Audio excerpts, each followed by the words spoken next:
कंबल को ढक के रखते हैं, मुंह को ढक के रखते हैं, उनकी जो त्वचा है वो बिल्कुल पितई त्वचा होती है और शरीर में उनकी गर्मी अधिक बनती है, पानी का प्रयोग कम करते हैं, तो जिसकी वजह से ये पूरा प्रदेश बिल्कुल ही जैसे मौसम चेंज हुआ उनके शरीर में ऑटोमेटिक चेंज हो जाते हैं और उनके शरीर में भिन्न प्रकार के रोग उत्पन्न हो जाते हैं। आप जिन कपड़ों का प्रयोग करते हैं, जिन माध्यमों का प्रयोग करते हैं ठंड से बचने के लिए, क्या वो आपके लिए सही है? हेलो नमस्कार। ठंड अधिक है और ठंड से बचने के लिए आप भी ऐसे बहुत सारे साधन हैं जिनका आप प्रयोग करते हैं और करना भी चाहिए। ये भी एक बहुत अच्छी बात है। तो दोस्तों देखा यह गया है कि आप ठंड से बचने के लिए किन किन माध्यमों का प्रयोग करते हैं और उनके पीछे क्या कारण है, क्योंकि मैं हमेशा कारण के ऊपर चर्चा करता हूं। तो कारण से देखने के लिए आप सभी को ये वीडियो अंत तक आपको ज़रूर देखनी पड़ेगी और हम इसके ऊपर ही थोड़ा टिप्पणी करेंगे कि ऐसा क्या चीज़ देखा गया है कि पशुओं में वो चीज़ ठंड में किस प्रकार से वो बचते हैं। तो चलिए दोस्तों शुरुआत करते हैं विषय के ऊपर। और आज का विषय हमारा ये रहेगा कि आप जिन कपड़ों का प्रयोग करते हैं, जिन माध्यमों का प्रयोग करते हैं ठंड से बचने के लिए, क्या वो आपके लिए सही है? हाँ, तो ये आपका सिलेबस रहेगा। तो चलिए दोस्तों चर्चा करते हैं। दोस्तों आमतौर पर आपने देखा होगा कि जो व्यक्ति ठंड से बचने के लिए हाथों में ग्लोव्स का प्रयोग करते हैं और बॉडी को ढकने के लिए जैकेट वगैरह का प्रयोग करते हैं और अपने लेग्स को ढकने के लिए वो उसी प्रकार से ट्रैक सूट जैसे मैंने पहन रखा है उसी प्रकार के कुछ माध्यमों का प्रयोग करते हैं।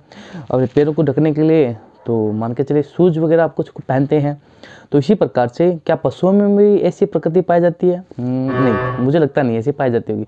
सोच के देखिए, आपने पशुओं को आपने किस प्रकार से उनको ढकाया, कवर किया होगा? नहीं। तो कहने का भाव ये है कि आप उनके साथ ऐसा भेदभाव करते हैं और अपने साथ ऐसा भेदभाव करते हैं। तो चलिए दोस्तों इस पर चर्चा करते हैं, आखिर ऐसा क्या होता है कि हम किस प्रकृति के बने होते हैं और पशु पक्षी वो किस प्रकृति के बने होते हैं। खैर ये विषय दूसरा है। हमारा जो विषय है वो है कि हम किन माध्यमों का प्रयोग करते हैं और उन माध्यमों का प्रयोग करते समय हमें क्या सावधानियों का प्रयोग करना चाहिए। नंबर 1 जिसके ऊपर मैं चर्चा करना चाहता हूं, जो मैंने ऑब्जर्व किया, जिसके ऊपर मैं आज का जो व्याख्यान है वो रहेगा। नमस्कार, आप सभी का स्वागत है आपके अपने योग विद्या चैनल के ऊपर। और इसी प्रकार के अलग अलग विचित्र वीडियो देखने के लिए आप इसी चैनल को सब्सक्राइब और शेयर ज़रूर करें। अगर आपको वीडियो पसंद आए तो आप अपनी लोकेशन ज़रूर बताएं, आप किस लोकेशन ये वीडियो देख रहे हैं, किस स्थान से ये वीडियो आप देख रहे हैं। तो हमें भी कुछ नया सीखने के लिए मौका मिलेगा और हम आपको ऐसे नए नए वीडियो आपको दिखाते रहेंगे। दोस्तों देखा यह गया है कि आप अपने शरीर को ढकने के लिए बहुत मोटे मोटे कंबल का प्रयोग, बहुत मोटे मोटे जैकेट का प्रयोग आप करते हैं दिन प्रतिदिन। मैं देखता हूँ जैसे ठंड बढ़ी, अपने शरीर के ऊपर एक लेयर के ऊपर लेयर आपकी चढ़ती रहती है। नीचे आपने स्वेटर डाली, उसके ऊपर आपने एक जैकेट डाली, उसके ऊपर आपने ट्रैक सूट डाला, उसके अपने पूरे कंबल से कवर किया। यानी जैसे ठंड बढ़ी, टेम्परेचर बढ़ा, उसी प्रकार से आप अपनी बॉडी का आवरण को आपने बढ़ा दिया। बढ़ाना भी उचित है, लेकिन एक चीज़ को आप हमेशा उसको कवर करके रखते हैं और उसकी वजह से समस्या पैदा होती रहती है, वो है आपका हेड प्रदेश। दोस्तों आपको पता होना चाहिए कि आपके शरीर को ठंड अधिक मात्रा में किस अंग पर लगती है और किस स्थान पे आपको नहीं लगती। दोस्तों मेरा जो अनुभव है वो ये बताता है कि आपको जो ठंड है वो आपके यहाँ से लेकर इस पूरे अंग प्रदेश के ऊपर आपको लगती है।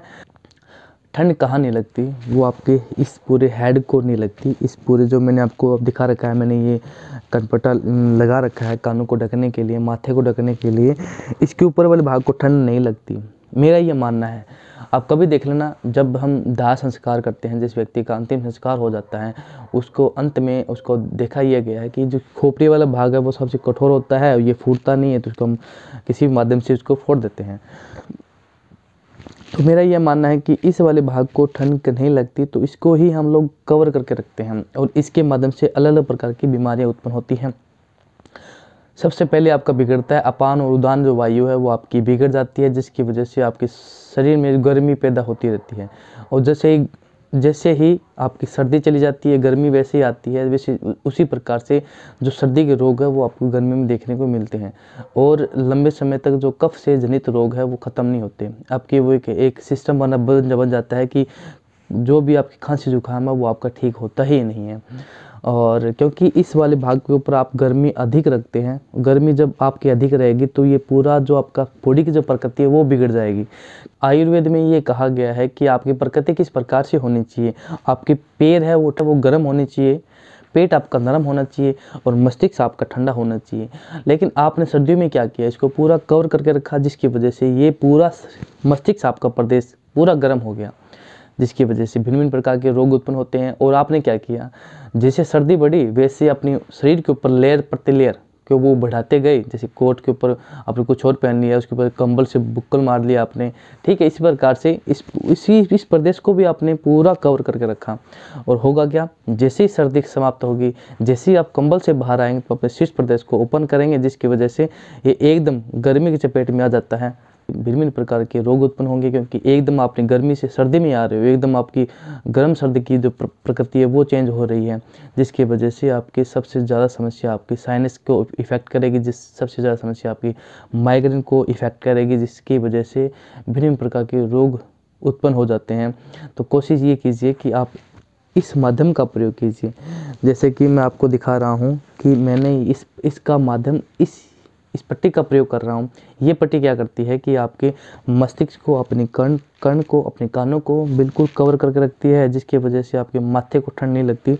आपने देखा हो, घर वाले हमेशा कहते हैं कि वो हमेशा इस बात पे फोकस करते हैं कि जब भी बाहर आएँ अपने माथे को ढक के रखें, अपनी बॉडी को ढक के रखें, जिसकी वजह से जो ठंड है वो सीधी प्रवेश न कर पाए आपके शरीर के अंदर। जो विषय था वो ये था कि हम शरीर को पूरा कवर करें, लेकिन इस वाले भाग को कवर कभी न करें। तो कोशिश कीजिए कि अपने इस वाले भाग को कवर न करें, क्योंकि इसको कवर करोगे तो शरीर में गर्मी पैदा होगी, शरीर में अपान और उदान क्षेत्र का जो प्रकृति है वो चेंज होगी। दूसरा जो सामान्य कारण है, आपके बालों के झड़ने की समस्या भी उत्पन्न होगी। चाहे किसी प्रकार का एंगल ले लीजिए आप, चाहे हेलमेट का प्रयोग देख लीजिए, चाहे आपके कैप का प्रयोग करके देख लीजिए। इस वाले भाग को आपको कवर रखा तो बाल झड़ने की समस्या, बालों में जो सफ़ेद रंग की परपटी जम जाती है उसकी समस्या आपको देखने को मिलेगी, बालों में सफ़ेदपन आपको देखने को मिलेगा। तो इस प्रकार की भिन्न बीमारियाँ आपके शरीर में पैदा हो जाती हैं। अब हम आपको वो मिलाते हैं हमारे एक मित्र के साथ। ये है मित्र हमारा, इसका नाम है धाकड़। पशु जो जाति से ये संबंध रखता है बंदा, तो ये हम क्या करते हैं, जैसे कुत्ता होता है हमारे घर में, कुत्ते को हम क्या करते हैं, उसकी मुंह को ओपन छोड़ देते हैं, उसकी बॉडी को ही कपड़ा पहनाते हैं। कारण क्या होता है कि उसकी कुत्ते की नाक को सबसे ज़्यादा ठंड लगती है, और नाक को क्या करता है अपनी बॉडी में सिकोड़ कर वो रख लेता है। दूसरा, बॉडी को हमने कपड़ों से पूरा टाइट कर दिया, उस कपड़ों से उसको बॉडी को पहना दिया, तो उसको ठंड नहीं लगेगी। हरिओम।